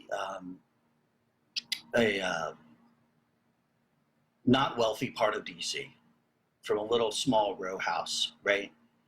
And I started from my couch, and I just slowly started to grow until I realized that, you know, eventually my wife was like, you know, Trevor, I think you need to find some office space because it's kind of weird having people just come to the house every day for work. so we got our first, I got my first office above, you know, like in El Salvador and hair salon in Columbia Heights, DC, right? And I had 12 staff. But our work spoke for itself. And you know, when I look back now at articles when I was taken down, you know, the firm is described as you know, one of the best, if not the best, when it came at the work that we did. But we started to grow. We grew even more. I hired more staff, had 30 staff with offices in different parts of the country. I didn't do the hiring. I hired a managing director who at the time I really thought had my best interest. And then my wife, you know, said, listen, as soon as your firm starts to make it, I just promised we could get the hell out of Washington, D.C. And so I moved in 2011, very early, you know, and we moved to Virginia. And I was maybe in the office one day a week. And I wasn't there on a day-to-day basis. And while our firm grew, the staff grew, the client list grew to 70 clients. While I would talk with them every once in a while and kind of touch base with them and help them a little bit with messaging, all my attention was spent on working with the Snowden disclosures, WikiLeaks, Venezuela, working with Ecuador against Chevron, and I just say, I guess I was just kind of tuned out a little bit to all the other stuff we were doing. And I had some dissension of staff, you know, there were some senior vice presidents who worked for me who were angry and did not like Julian. What were they angry about? They didn't like Julian or WikiLeaks. They didn't like the work that we were doing then. From my perspective, jumping in here, you were representing people that ultimately released internal emails. We're still seeing document dumps that are really affecting the Democratic Party, especially when you look at the Hillary Clinton emails. Were the people working for you thinking they were working for, you know, a progressive Democrat, you know, PR firm? And how did that affect your firm when these things, that are being released now by your clients are actually nuclear bombs inside of the Democrat Party? Well, clearly not well. But I was always crystal clear, though, as whatever voice I had within the progressive movement, and certainly the staff knew, what they were signing up for. And people enjoy doing that type of work when they're paid to do that kind of work, is one of the things I learned. Mm-hmm. And when it's a narrative that is a winning narrative and accepted and popular. But when it goes south, they're the first to abandon the principles and values of what the firm stood on, and to buy into a false narrative. And I think in my case, much of it was unwittingly. Do I think every single person at my firm was part of some conspiracy to take me? Of course not. Absolutely not. But if you look at the history, and if you look at the history of tactics used to take down voices of dissent in this country, it often takes one believable story to be able to create and perpetuate and drive a false narrative to destroy somebody. All right. And then, obviously, look, Trevor, I know you're being very careful. You're having to be very careful about this conversation. Go ahead. I understand. But let me also just say this, that there were documents released as well.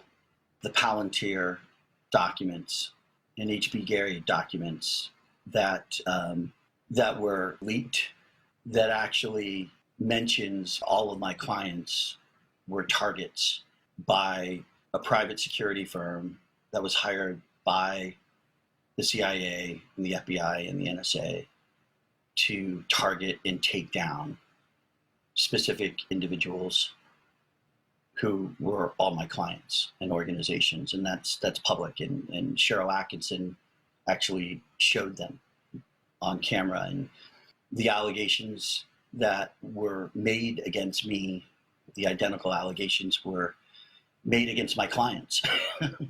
Right. And, Jacob Appelbaum, who did work with WikiLeaks, and, at the time of his allegations against him, he was working on the kill list from the Obama administration.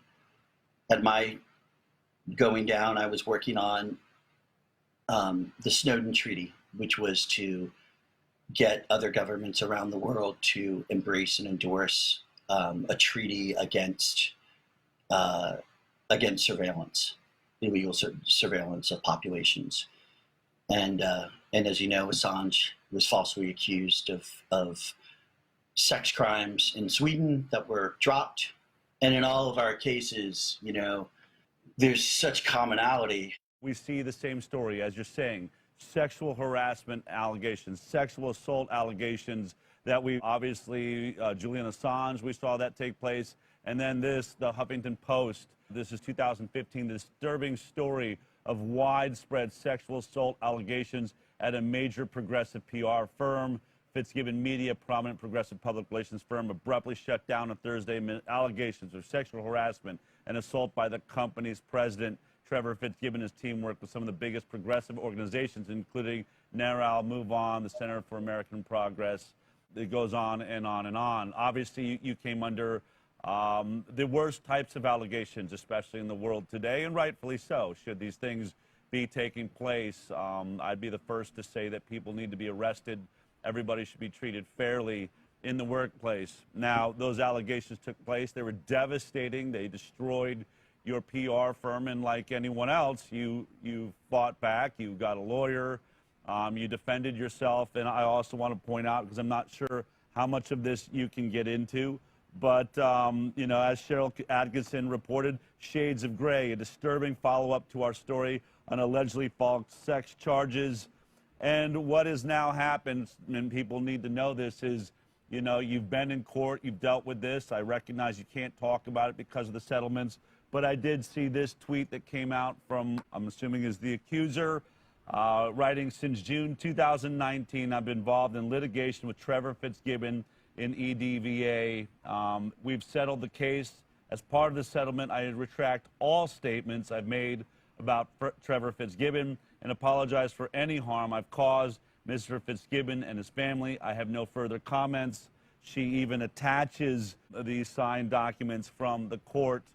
Now, normally in the world, that means you've been exonerated, that we recognize that for some reason there was a, you know, incorrect allegations made against you, whether or not they were political or personal.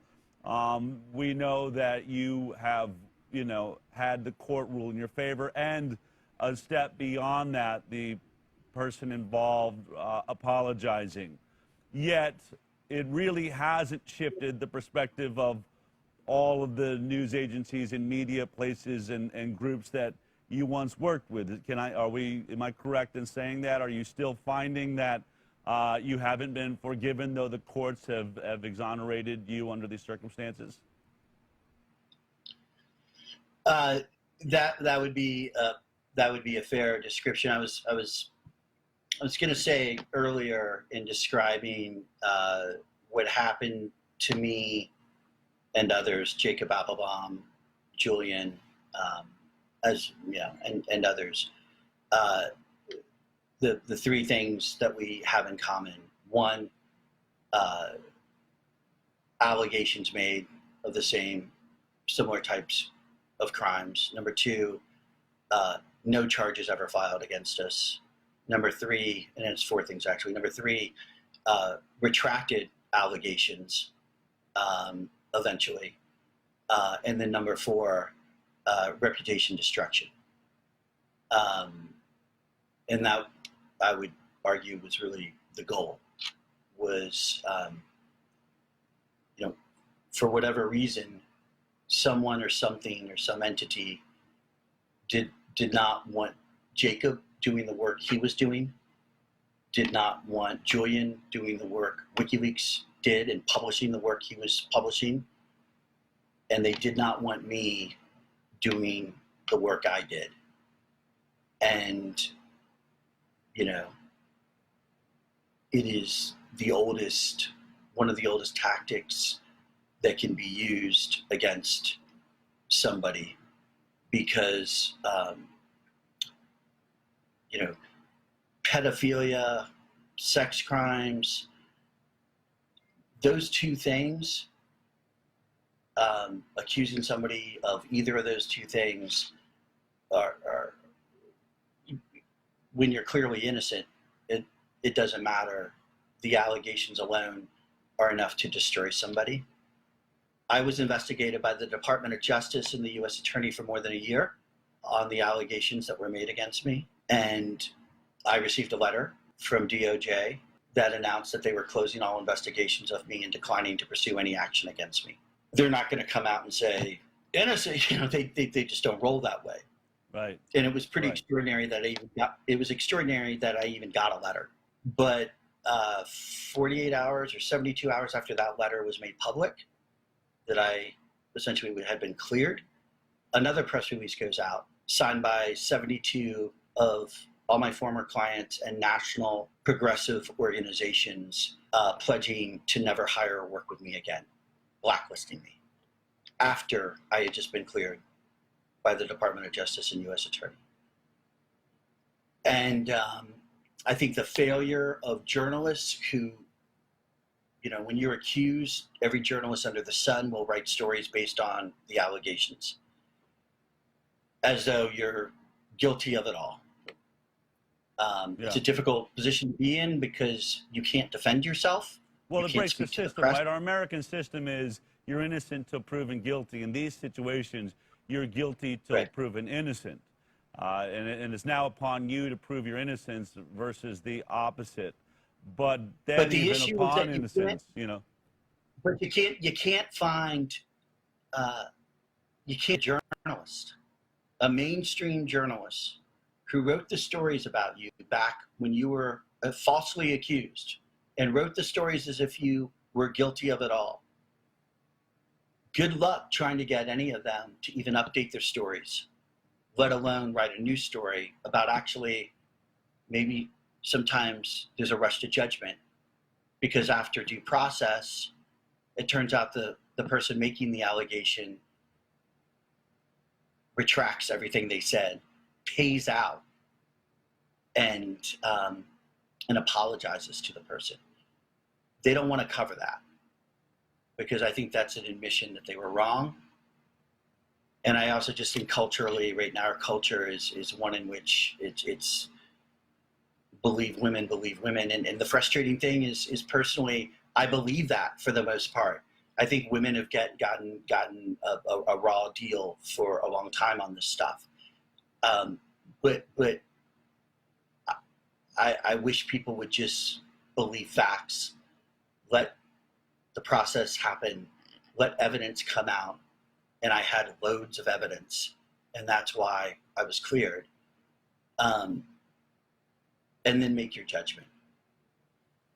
But when you look at the world today now, I mean, so all of these clients that you've had and people you've worked with were warning us that we were moving into a surveillance state, that, as Snowden said, that you were going to be tracked, that we are doing things in other governments that you were funding that we don't think you would agree with. Now, you know, just a few years later, you're just now getting your voice back, as you know, in the work that you do, and getting the truth out there by people that are willing to share it. You're looking for the next whistleblowers and working with those that were already there. But when you look at this world today, do you say, my God, I mean, I knew there was something to what they're saying, but in the middle of this pandemic, people wearing masks, social distancing, 5G towers being put in, we're hearing about tracking, our cell phones are being tracked literally to see how close we are to each other. Serious discussions about IDs that either let us on a plane or not on a plane or into a restaurant, carrying our medical records. What is it like for a person like you that sat and spoke with, and I'm sure there was conversations that we still haven't seen in the media. What is it like now to say, did you think it was going to take longer than this? Did you expect all of this? Are you shocked it's gotten this far? I mean, it's weird to be someone that sort of was told all this was coming at a deeper level than most of us. What do you feel about the world today, right now, the United States of America? Questions on whether this is going to be a fair election. Are we going to be tracked? I mean, we're watching, as you've seen with me, I'm kicked off of YouTube. We're watching the censorship of people. I'm sharing peer-reviewed medical science and opposing views to the narrative that the pandemic is going to wipe us all out. What is it like for a person like you looking at this world today that is, certainly it can't be catching you by surprise, or if it is, what is that surprise?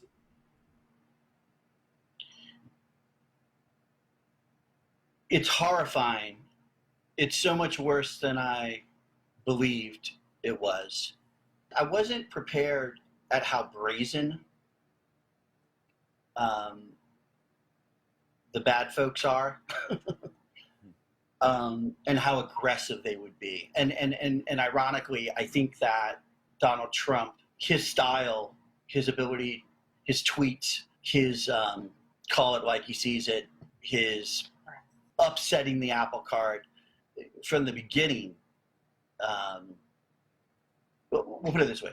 There is a reason why John Brennan, why Clapper, why Rogers, all the heads of the intelligence community under the Obama administration, there is a reason why they wanted Trump to lose. And the famous investigative journalist Cy Hirsch has talked about this, Seymour Hirsch. With Trump, they knew they were gone. With Hillary, they knew they'd stay in. And all of those folks, They're no longer there, but they are powerful and have deep ties, both domestically and internationally. You know, an information operation is a tool of warfare. It's information war, and it is implemented. We did it in Iraq, Afghanistan. We do it in war zones, but it is implemented, and its goal is to get a population to take action, not just to be influenced, but to act and think and believe a certain way. And that is why you had, for, you know, a certain period of time, Russia, Russia, Russia, Russia, Russia. It's why Bernie Sanders was accused of being a Russian agent in the primary against Hillary before Trump was ever elected. It's all by design, blaming Russia for the DNC leak. I do not believe that Russia was the source for what WikiLeaks put out. I just don't. Right. I don't have any inside information. I don't know for a fact. I worked with those people and believe that they are people of great character, WikiLeaks, and what they put out, and they have never had to retract any publication since they have put out publications. And the reason they haven't ever had to retract anything is because everything that they have put out has been accurate. They are pristine documents.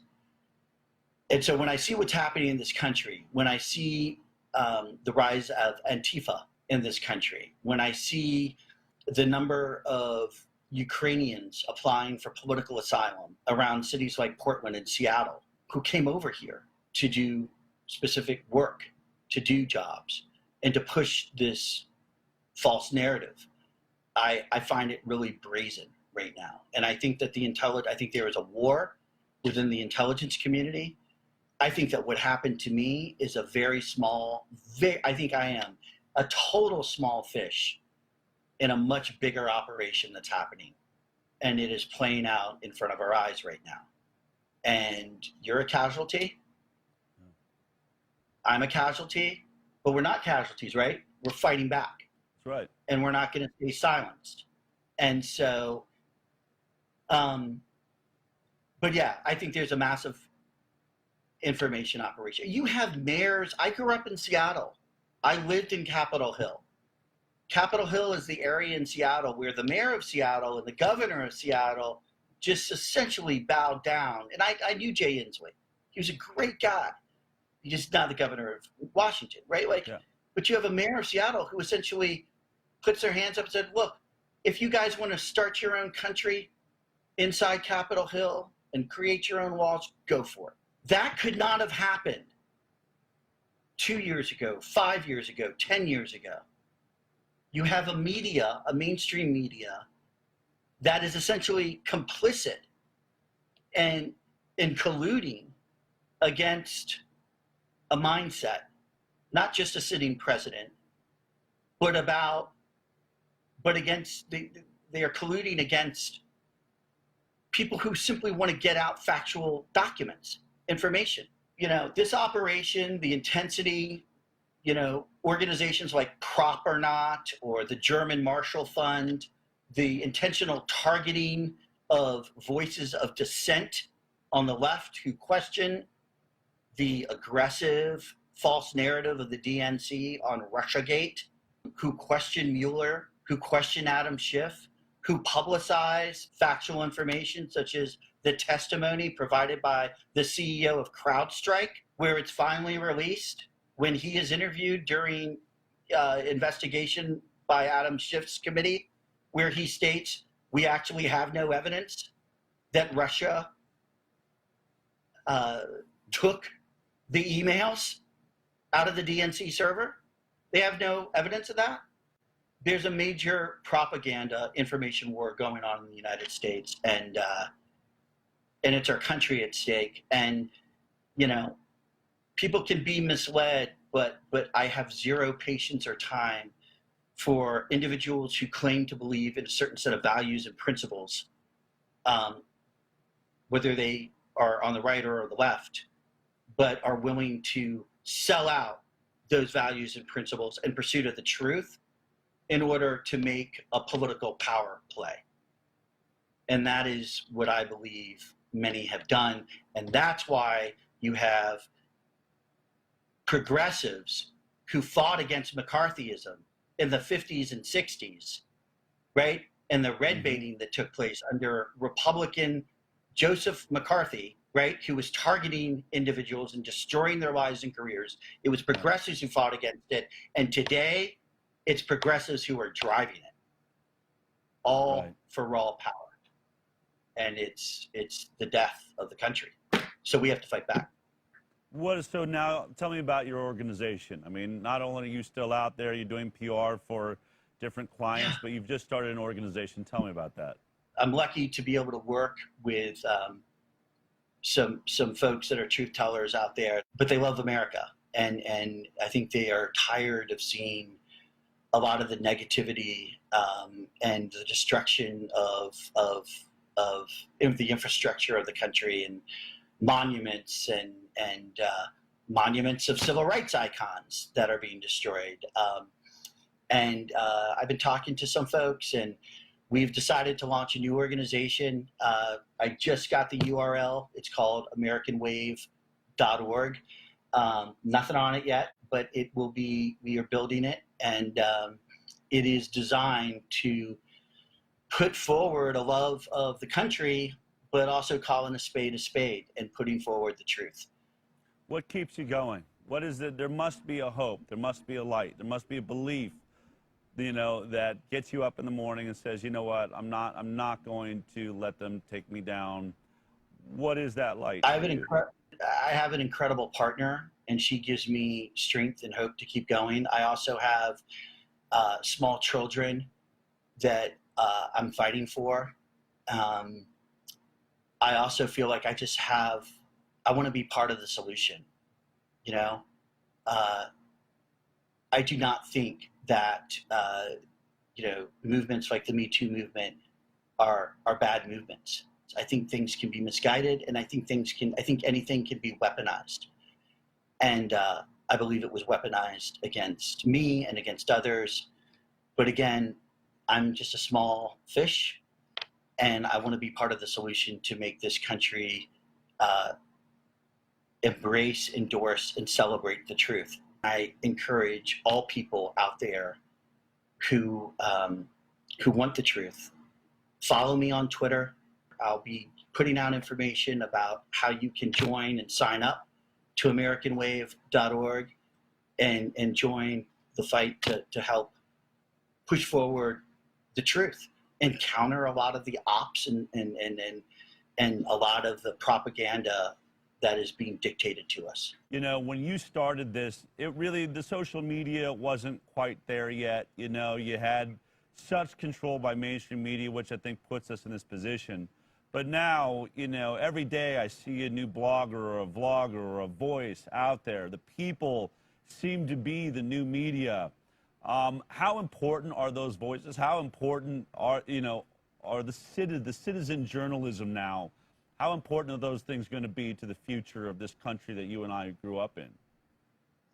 It's incredibly important. I mean, in the 70s, they published the number of journalists who are on the payroll of the CIA, the Church Committee, right? I forgot the exact number. It was in the hundreds. Yeah. Today, I bet it's triple. At a time when elements of the government run information operations domestically on the U.S., on the American people, we need truth tellers and investigative journalism across the board more than ever. And rather than have them be deplatformed, they should be promoted. Now, when there is fake news and and false narratives being driven that are coming from other countries, you know, trying to influence a population, yeah, get rid of that shit. Get rid of it, right? That's, you know, but have faith in the American people, you know? Let them see, let them hear the alternatives to the popular narrative, right? And I think most people in this country right now look around them and the news and what's happening in America, and they see that something is unnatural happening. It is painfully obvious that there is something unnatural happening. And I think when the public is presented with alternatives to the false narrative and false narratives that are out there, I think the public will start to wake up. And I think the reason why people are deplatformed is because the powers that be don't want that out there, because they want to continue their effort to manipulate the population. Well, Trevor, I think that you give us all a lot of hope. You've been brave throughout your career. You're standing in it now. I agree with you. I don't think they can deplatform everybody, and we will always find a way. I think of our founding fathers. I think of, you know, the letters that were passed around celebrating freedom amongst British soldiers that were trying to control us. We find a way. You found a way through. I want to congratulate you on your success in being exonerated, and I want you to know that we are here to help you and promote American Wave, a love of this country, which I have stronger than ever before, and a belief that we can make a difference. It's really been great. Thank you for your work. And Del, thank you for your work, man. It's incredible, and you're a truth teller. And the idea and the fact that YouTube has deplatformed you, wear it with a badge of honor. It must mean you're doing something right. Take care, sir. All right, I will. You take care. We'll talk to you soon. Thank you. Bye-bye. You know what? I really don't care whether you think that these people we've discussed today are heroes, whether it's Zach Vorhies or Trevor Fitzgibbon or Edward Snowden or Julian Assange, Chelsea Manning. What's important is to think about what they've told us. Let's not shoot the messenger for a moment and ask ourselves, were they right? Were they accurate? Did Aldous Huxley really call the state of affairs that we now find ourselves in all the way back in 1958? If the answer is yes, these things are taking place, if when you hear these stories and you look around and you say, censorship is real, there are really people that would like to drug every child so that they can focus better or so that they can get over their depression. There are really people that want to inject an untested COVID-19 vaccine into everyone in the world, a product that has no liability for a disease that our immune systems have a 99.74% success rate of overcoming. And is the vaccine the ultimate agenda of the WHO, Bill Gates and Tony Fauci? Or is it something far more sinister? Is this simply just the last step to be used to, as Aldous Huxley described it, make us emotional, to make us decisions that go against our own happiness and joy?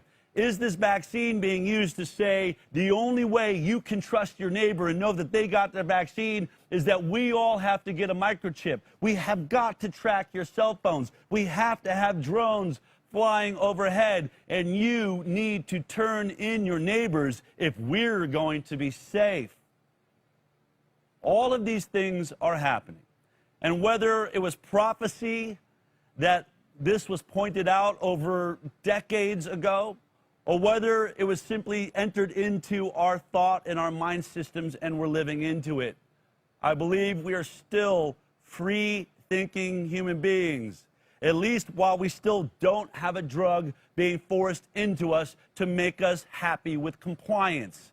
At least before we are forcibly injected with a vaccine that they may tell us is for COVID-19, but why not put something in there that makes me accept my slavery?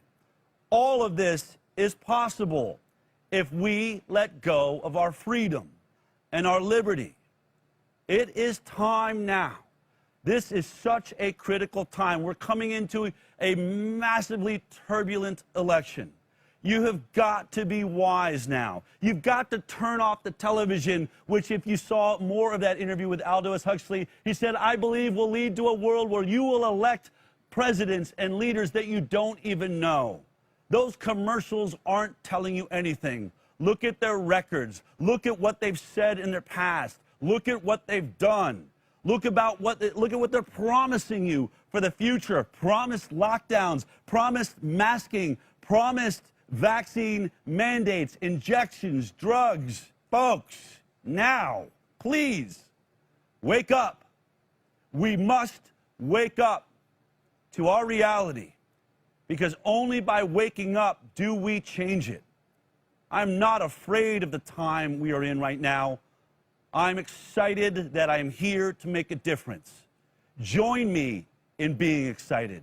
Join me in recognizing we are here with a purpose. We are needed like our founding fathers were needed to escape the oppression of England, to create a new society with the ability to handle multiple ideas and conflicts at the same time, to be able to work through debate and conversation to come to a compromise that we can all agree on, that we're involved in a voting process. But our freedom of speech would always hold true. Our freedom of religion would always hold true. Our right to bear arms would always hold true, so that we would make sure that we were never enslaved without our say in the matter. This is the high wire. We are not just talking about medicine. We are not just talking about science. We are talking about freedom. And we will never stop talking about it. So I'll see you next week.